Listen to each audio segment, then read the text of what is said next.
Hello and welcome to Global Sanctuary for Elephants podcast, Global Rumblings. Global Sanctuary for Elephants, or GSE for short, is a non-profit organization with a mission to create vast safe spaces for captive elephants where they are able to heal physically and emotionally, often from very traumatic pasts. I'm your host, Nadia Mari, and I'll be taking you to the lush jungle of the Mato Grosso region in central Brazil, home of GSE's initial project, Elephant Sanctuary Brazil. Currently home to 5 female Asian elephants, lovingly referred to as the girls.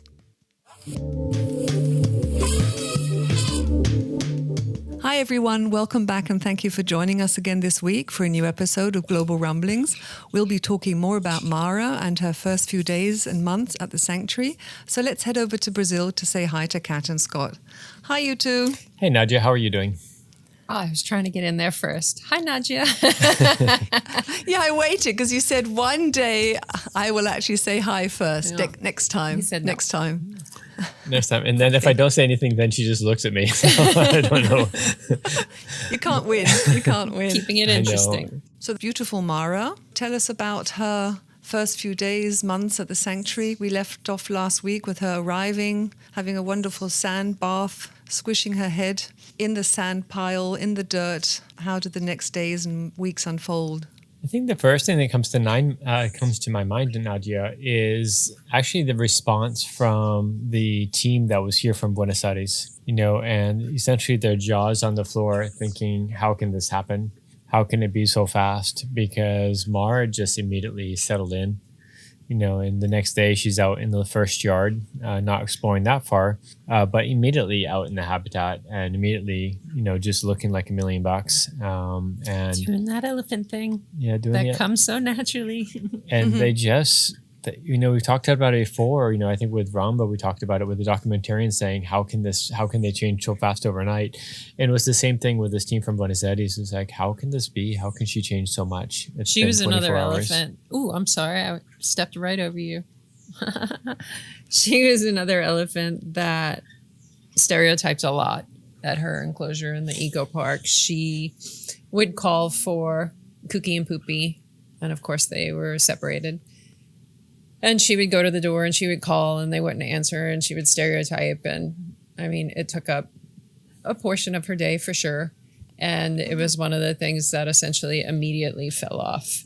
And they were like, I haven't seen her stereotype at all day today. Mm-hmm. And it's like, because she has stimulation.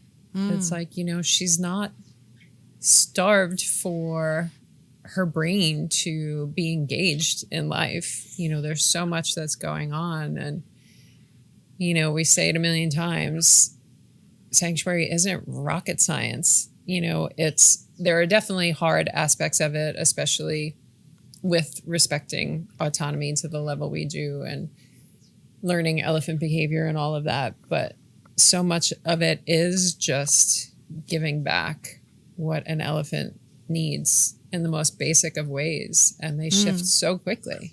We had talked about her health in the last episode as well. I think, if I remember rightly, her feet were sort of okay, not bad for a captive elephant, but she did have GI issues. And you'd mentioned, Scott, that you had changed the hay during her journey, because she hadn't pooped enough. And then, Kat, you wanted to tell us a little bit more about poop.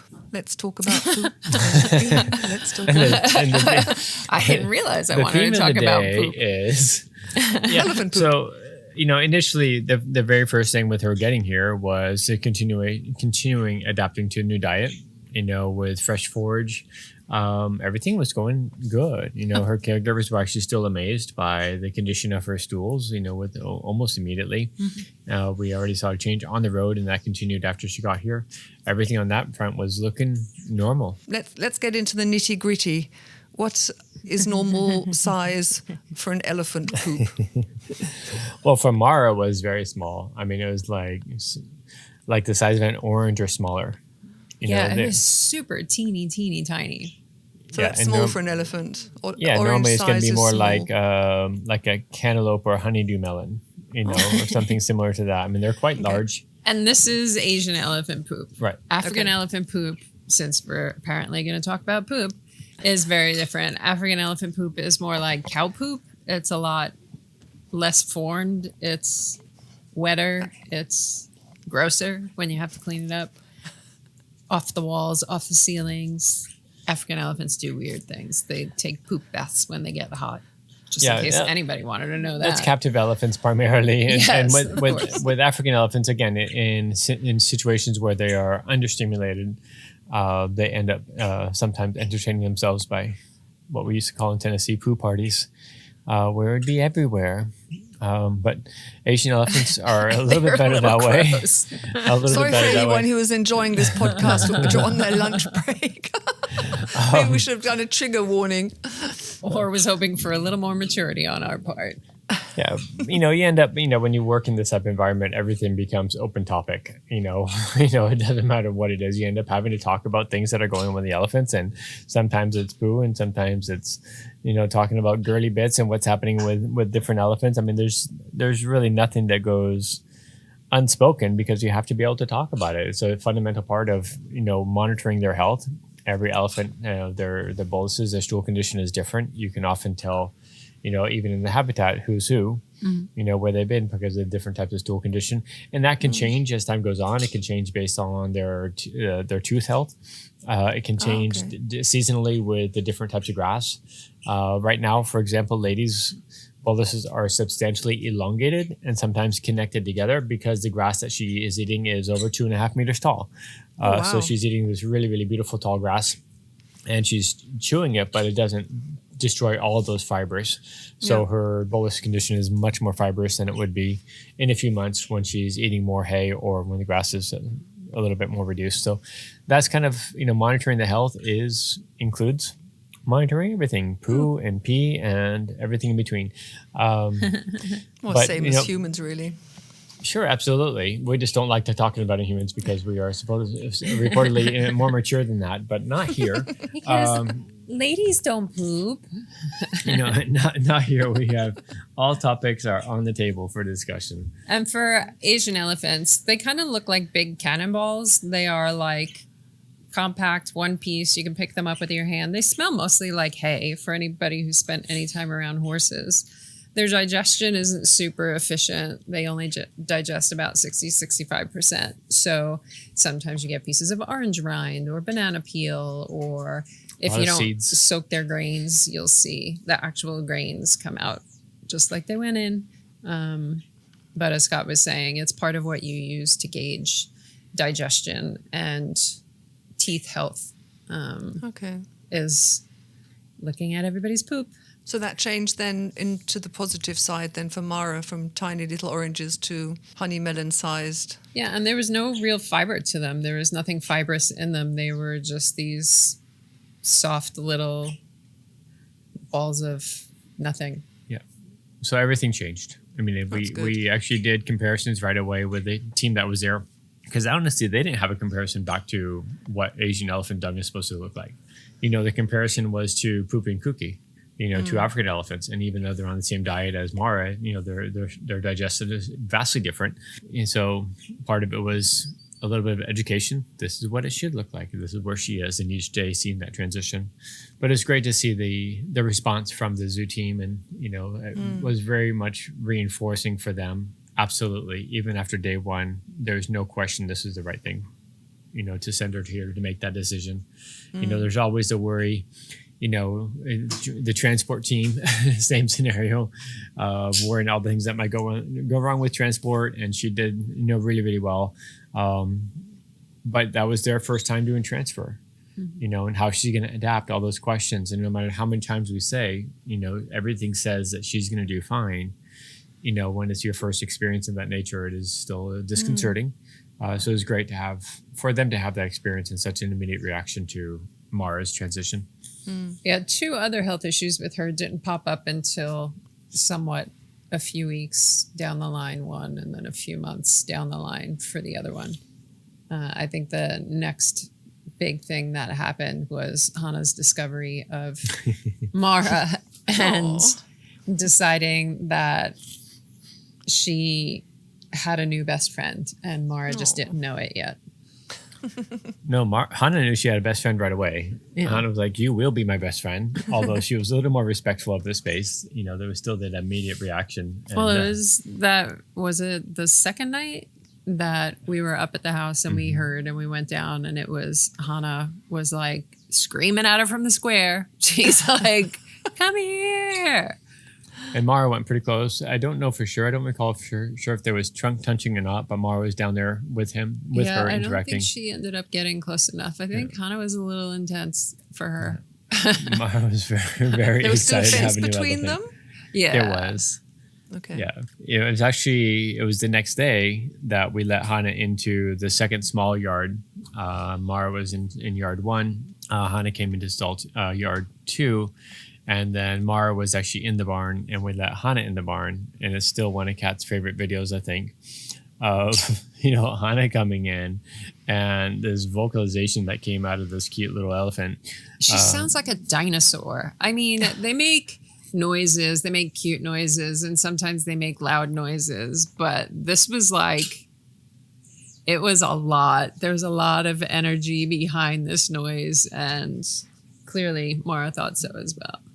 And it actually startled Mara when Hana came in, and Mara kind of jumped a little bit. I mean, Mara saw her coming in, she's watching her, and then when the vocalization came out of her mouth, she's like, "Oh my God, what is that?" And she kind of jumped out of her skin a little bit.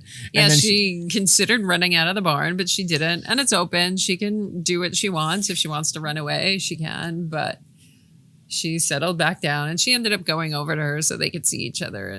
But yeah, Hana was something. We haven't seen her be like that with anyone else ever here. And really from that time. Ramba. Oh no, Ramba, she was more. No, she was like very different. Polar opposite with Ramba. No, Mara, she did not hold back. They still held back and touching a little bit. I mean, Mara didn't come over right away anyway. But when Mara did come over, there was a lot of touching along the fence. And then it was Mara's foot. And then we opened up. We actually didn't take that long before we decided to open up because everyone was super chill.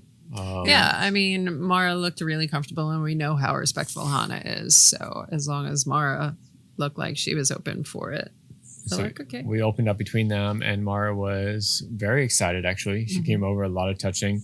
And Mara spent the next probably 72 hours holding her foot on Hana. If you guys look at videos, Nadia may be able to find a video and put it in the show links show notes, because Mara spent a lot of time with her bad foot. For those that she has a old injury on her front right foot. Her kind of foot turns off to the side. She kept lifting that foot and putting it on Hana and touching Hana with her foot in all sides. And she'd be standing there for like 5 minutes with her right foot up in the air, touching Hana in different parts of her body. Hana's like, "What is she doing?" It's very, very funny. Like from behind, from the side. It was very light and easy. It was very sweet. But she wanted to be touching her with her bad foot, pretty much nonstop for the first 3 or 4 days. But it was really funny because Hana was the one who was the most excited when they were separated. And then when they ended up together, Mara was the one who was most excited. And she wouldn't let poor Hana sleep. Yeah. We would come in the morning and Hana's exhausted. And you can tell that she hasn't let her lay down. And this went on for days to the point where we're like, "You have to let her sleep. She is so old. It's like she's going to fall over if you don't let her sleep." And she finally was relaxed enough to let her sleep. But it was also funny because with Hana, she was the one who wouldn't let Maya and Gita lay down when she first met them. Anytime they would try to lay down, she would trumpet and act like, "Oh my God, you can't do that." And so it was a little bit of karmic payback, I guess. But she let her sleep, and it was very interesting because of how excited Hana was. And then once they were together, she's like, "Okay, she's not that exciting anymore." It's like her. I mean, she loves her. They are still, very close. But it was just definitely the level of energy that went with the excitement shifted from Hana to Mara. And that was another really positive for the Eco Park team, because they had kept her separate from the Africans for 15 15 years, 12 years. Yeah, I remember quite a long time. Because of the altercation that she had with the Africans. And, and for this to be her first introduction, there's always this paranoia of how it's going to go.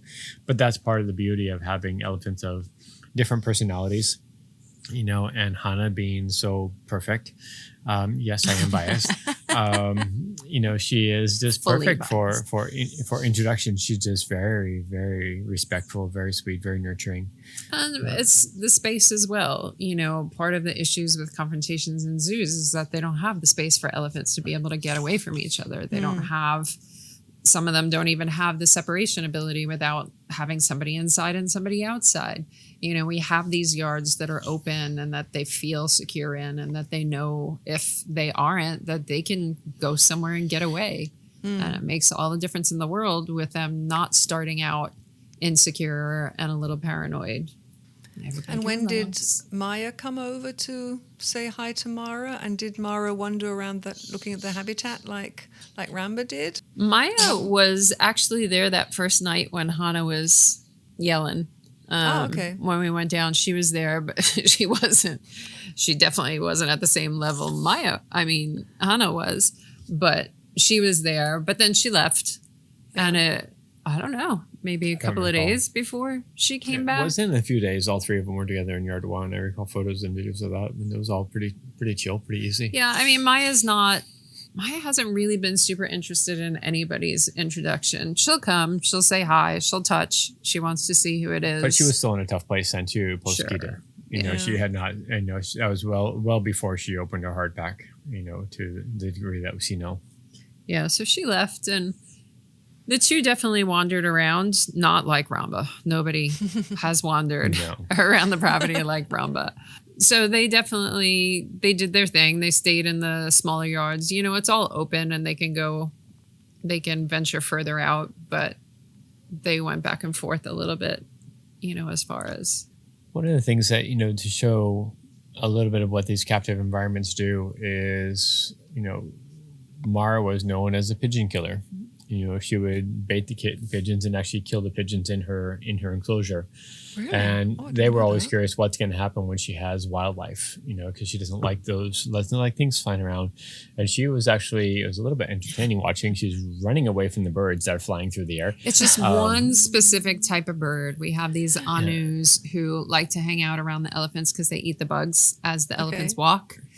Bugs come up out of the grass, so they pick all the bugs, and they're always around the elephants. They're really not graceful. They're lovely. They're sort of crow-like, but they're actually in the cuckoo family. And they're one of our favorites, but they're used to hanging around the elephants, and Mara was not pleased. No, it was even the smaller birds at that point. It wasn't even the ones by her feet.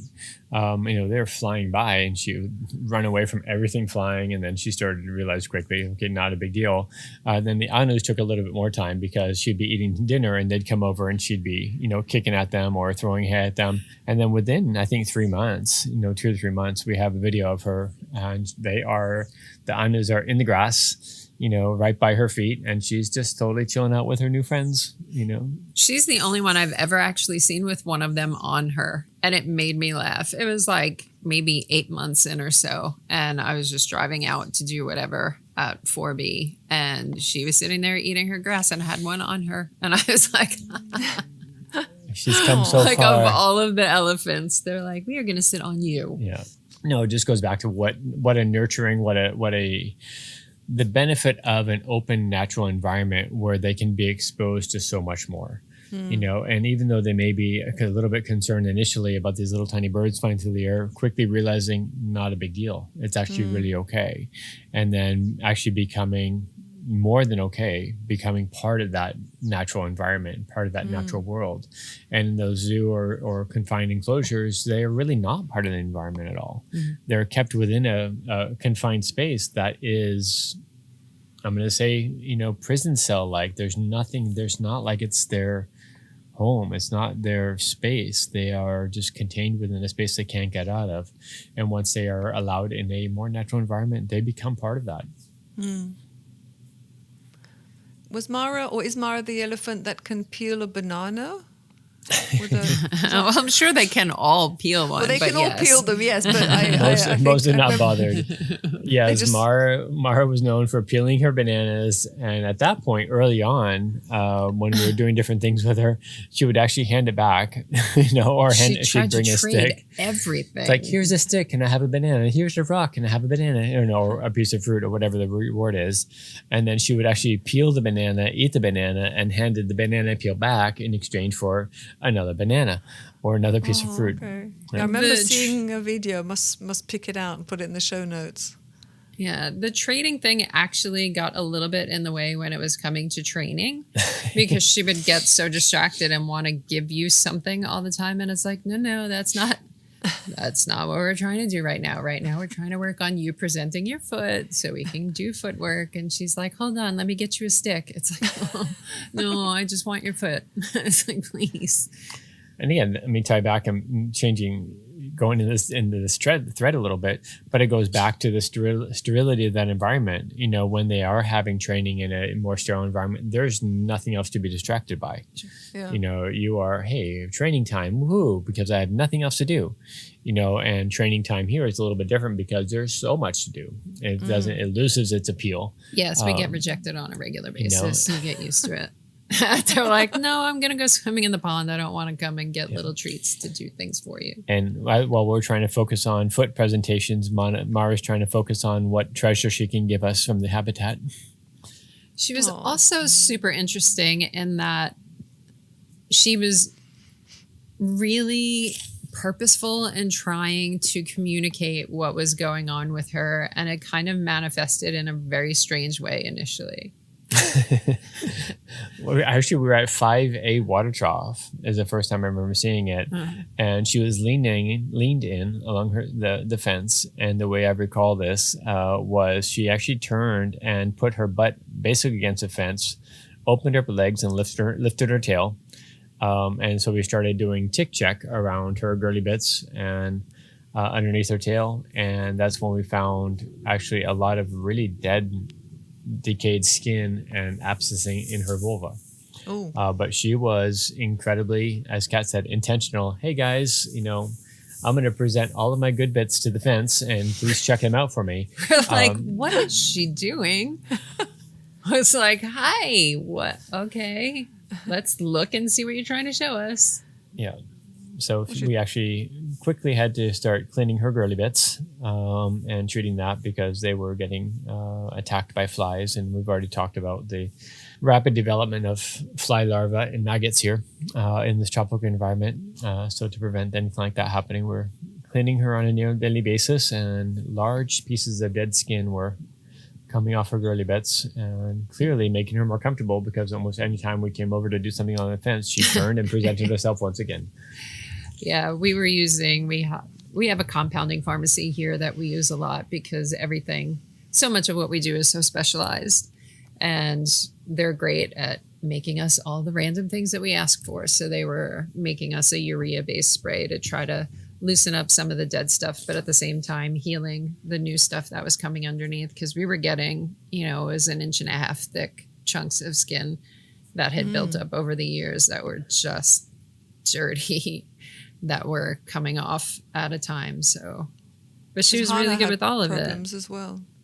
Hana had problems as well, didn't she, with her girly bits, if I remember rightly? So, yeah, such a lot that gets neglected in captivity, or just not a natural environment to take care of itself. With Hana, it was more concentrated. It was just her vulva that she had issues with. With Mara, it was, like all the skin up to the more tail end of her abdomen. So you're talking about, you have like 2 feet worth of skin, between her legs and in front of her vulva and below her, behind her abdomen. That was just... I try not to use vet terms. Yeah, the part of it is just simple hygiene, and part of it is just not having access to saturated the body. Part of it is not having access to the sand and dirt and debris that helps to exfoliate their skin. Not having a lot of surfaces to really scratch on. and get into those spaces that, are difficult to access. Especially, we talked about it before, in her environment, she only had the 2 little training windows, so even the caregivers were really restricted of what they can do because of how aggressive she had been. They went to a very high degree of safety with the training walls and training barriers that they had, but that also ended up restricting what they had access to, how they had access to her body, or what they could even see. I mean, it's not like that's an easy area to be able to see, even when you have a visual. But she was very good with making sure that when she came to the sanctuary, she's like, these people pay attention. Hold on, let me show them my butt. We're like, okay. Well, we are running through with the theme on butts throughout the podcast, but we're running out of time. So I think the other health issue that her GI issues that I think intensified a couple of months or weeks later after she had arrived, we can talk about those next time in our next recording. So what have you got planned for the rest of the day? Let's see. For me, we have to recalibrate a scale. We have Dr. Trish London this year. We're doing annual exams, and we need to recalibrate the scale so we can get new weights on everybody, and then off to do treatment. And I will be bringing bits of mice to the neighbor's property because I realize that doesn't sound normal. We released Stan and Alberta, the 2 burrowing owls, yesterday on the neighbor's property. We talked to him beforehand. Everybody's got giant farms here. It's actually closer to our property, our house, than his house. But there's an area on his property where when we've driven through, we know that there's a bunch of other burrowing owls, and they are a social species. So we let them go close enough that they can meet up with them, but far enough that it's not a threat. And it's a nice area that it's very wooded. It has a fence, which the owls all love standing on. If you drive here, it's where you always see them. They just perch on the little fence posts. They're very cute. So it has a fence and then a very open field, so they can hunt and so on and so on. We used to have them here, but the more the property has grown up, the less frequent we see them. And I think they like the shorter, more open pastures for hunting.